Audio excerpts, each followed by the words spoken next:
I am realizing that I am being taught, shown, experiencing, being led by spirit into this recognition and experience of what is the difference between attachment versus connection. And it's magic. It is a magical journey to be on. The unfolding that happens is just a beautiful journey. It is process, not destination. And I'm now at a point where I've really learned to love the way that that feels. I have been led into always these additional levels of that spiral staircase on my own healing journey that just doesn't end.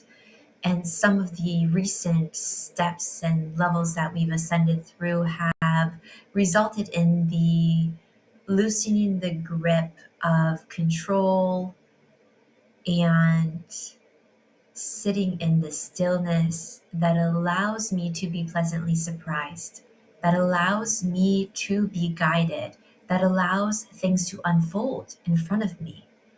And part of this unfolding with the connection is just now starting to really bloom into my garden. The seeds were planted long ago, but we are seeing the blossoms. And months ago, I'm trying to even recall when this was, but I want to say at least 6 months or more ago, I went thrift shopping, and this picture just caught my eye.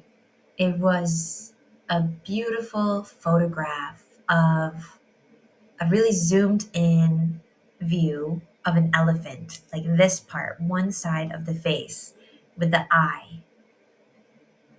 And I'm like, "Phew, I can feel this elephant, the soul of it just stared right into the soul of me."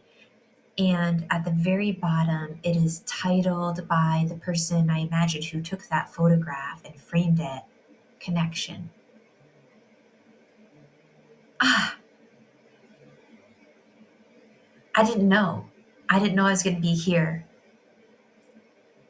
really witnessing these flowers that say, look at what we've given you. You are understanding and feeling and experiencing the difference between attachment versus connection and all the other things that are um, a part of each of those very different experiences. And so it's an alluding to, and I love it. It's amazing. I had this visual in my third eye.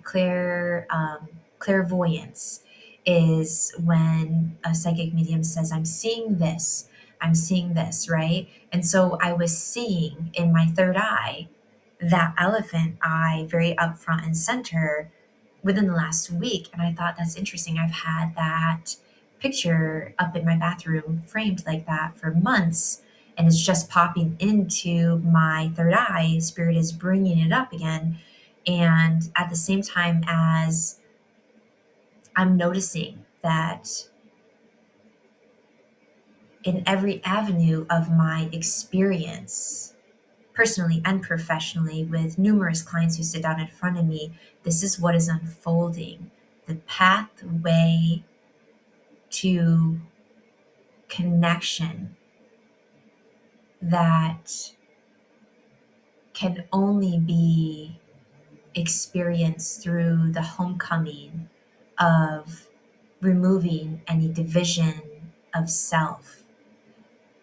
And this very much encompasses inner child healing. And when I'm seeing the integrations happening as this part of us that, went offline long ago starts to coexist in the now with this grown version of ourselves. All of these people who are experiencing this, who have said to me things like, I have had the concept, the understanding mentally, all the self help books underlining this notion of inner child healing, reparenting of the inner child.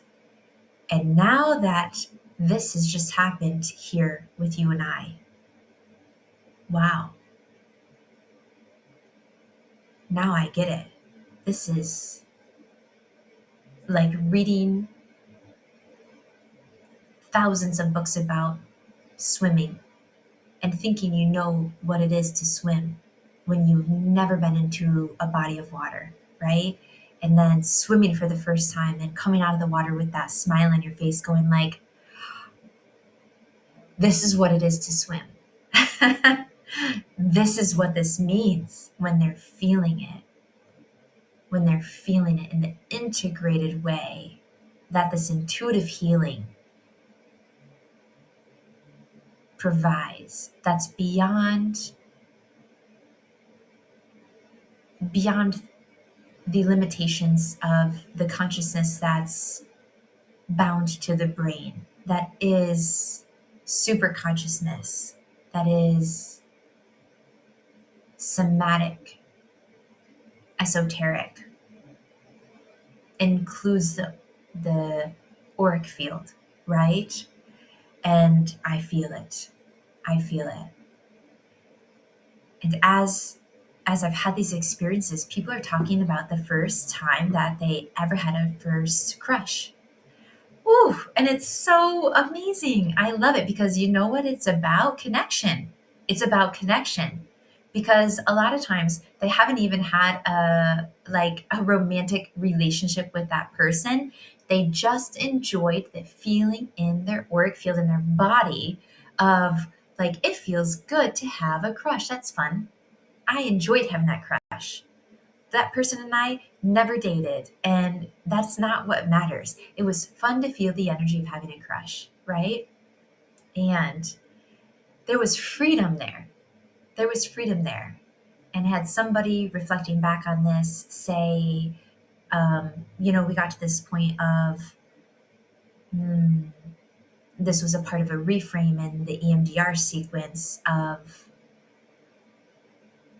I simply am worthy. I don't need to be chosen in order to be worthy. I am inherently worthy, right?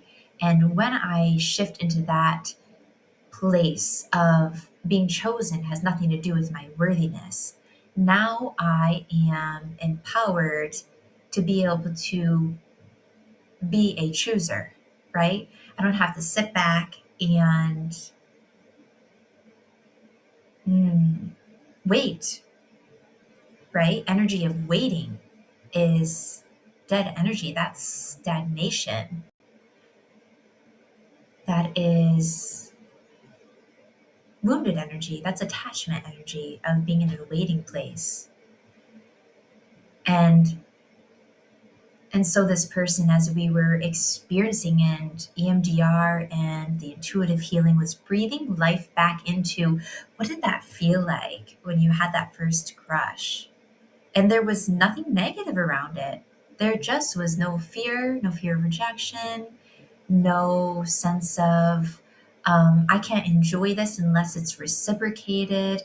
Like just simply the energy of having a crush is doing something nice for me and providing to me, and I deserve that.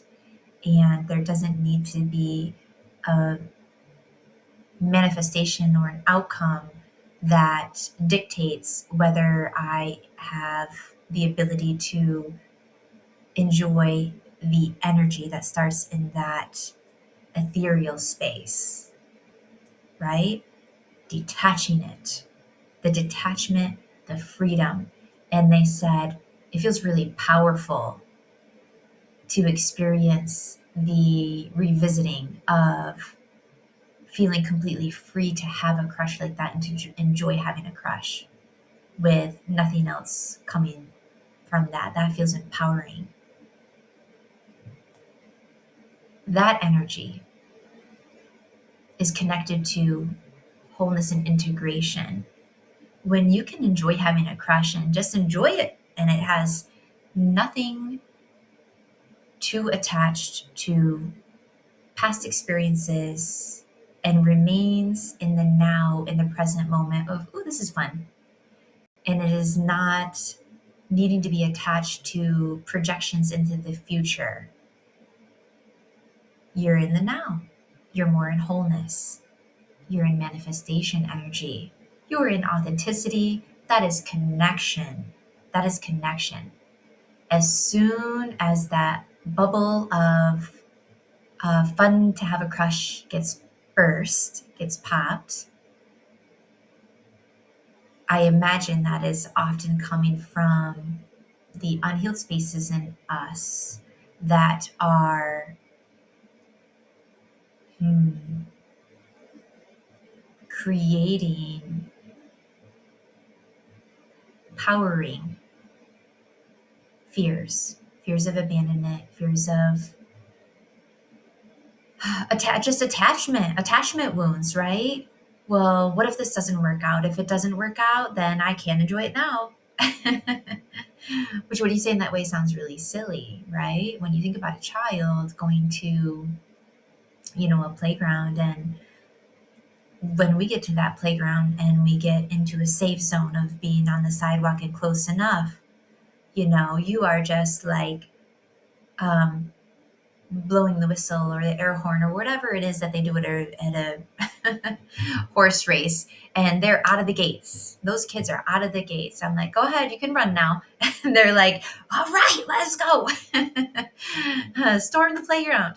And so they're not sitting there like, well, before I decide if I want to run into the playground to play, I want to know how long I'm going to be able to play for, because if it's only 15 minutes, then I don't really want to play. After all, it's not going to really be worth my investment.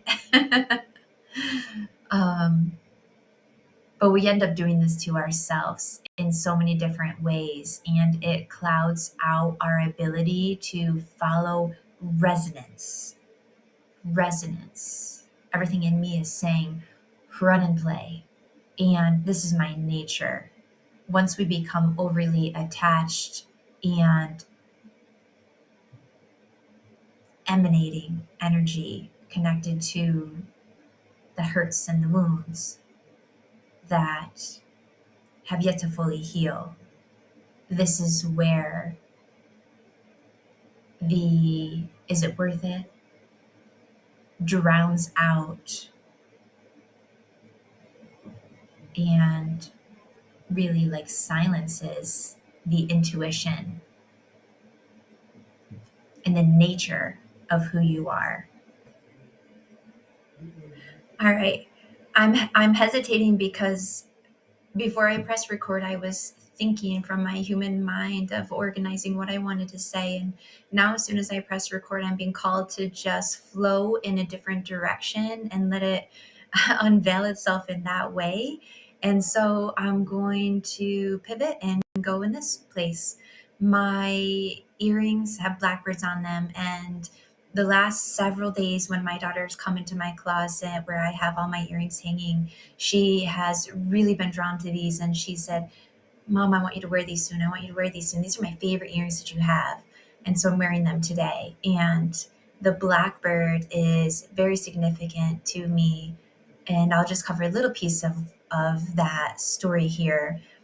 I think it's probably a year and a half or a little bit more now. I don't know, time eludes me sometimes, but let's just go with a year and a half ago. I started to hear that song, Blackbird singing in the dead of night, take these broken wings and learn to fly. You were always waiting on this moment to arise. And when I heard it, I felt the resonance with it, and then I was hearing it repeatedly, and it was just a beautiful kind of thing. And before I fully knew what it meant, I knew it meant something. And that's where you start and you allow the unfolding. And there were some readings that I've had that I have sat with other psychic mediums to receive messages for myself over the course of the past 3 years. And several had said things to me regarding my grandpa, who is very, very, very dear to me, understatement, and part of my spirit team and has been guiding me always. And there was information coming through regarding when there are big changes in your life, your grandpa wants you to call him in and to know that he is here for that he will help be a guide, an anchor, a steady support. Oh my goodness.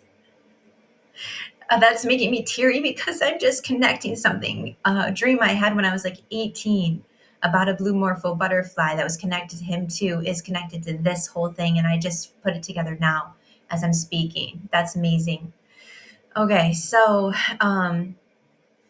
I'll start there. I had a dream when I was really young, and I was in this house, and it was like apocalyptic type of energy, just like dust and dead energy, nobody or nothing around. I was just like completely alone, and I had the feeling like there's no oxygen here. I can't breathe. I can't breathe. And this blue butterfly came and landed on my hand, and it stayed there. And I knew that it was my grandpa in spirit. And the telepathic communication was saying, as long as this butterfly is with you, you will be all right. You'll be able to breathe. It was like that was my oxygen mask. And so I got a tattoo of a blue morpho butterfly shortly after I had that dream, which is connection to that ancestral support with me.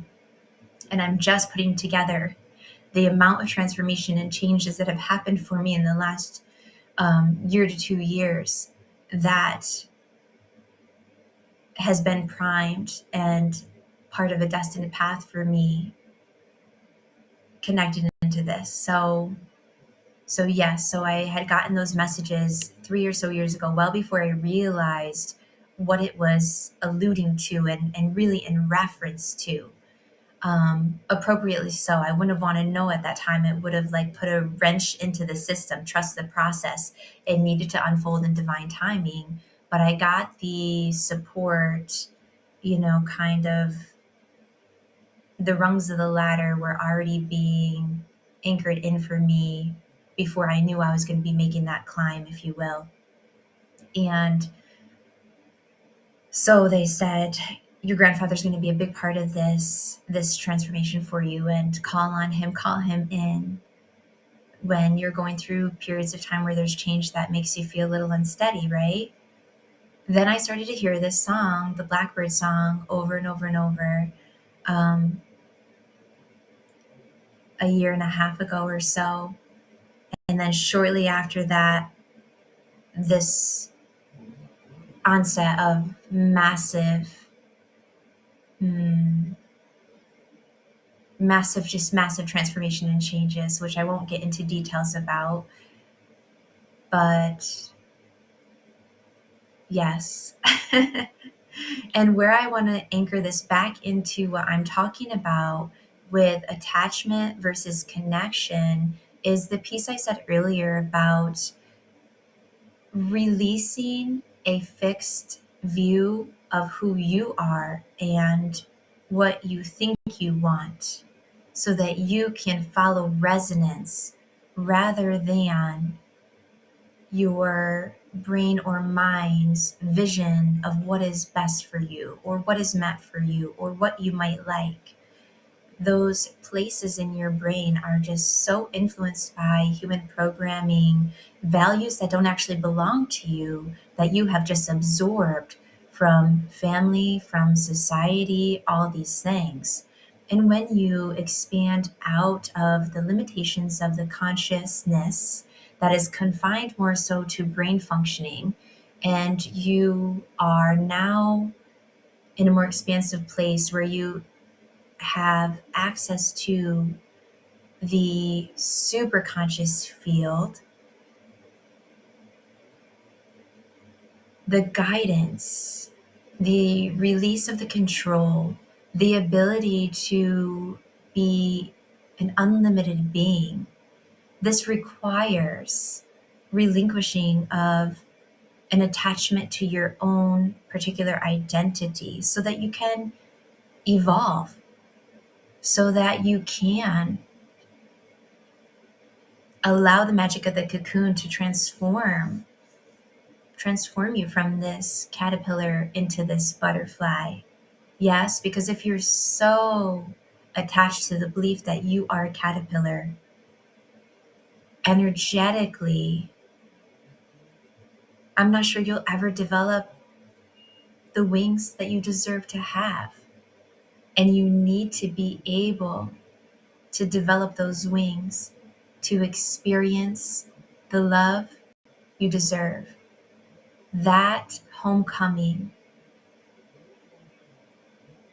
that release, that flow state, the expansiveness is what brings you into the frequency of authenticity, of presence, where you can experience unbridled joy and excitement that isn't chronically holding hands with foreboding joy, fears.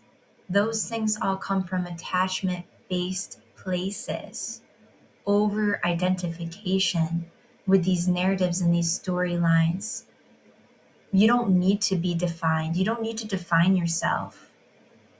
In fact, in order to be in authenticity, which is a frequency, not an explanation,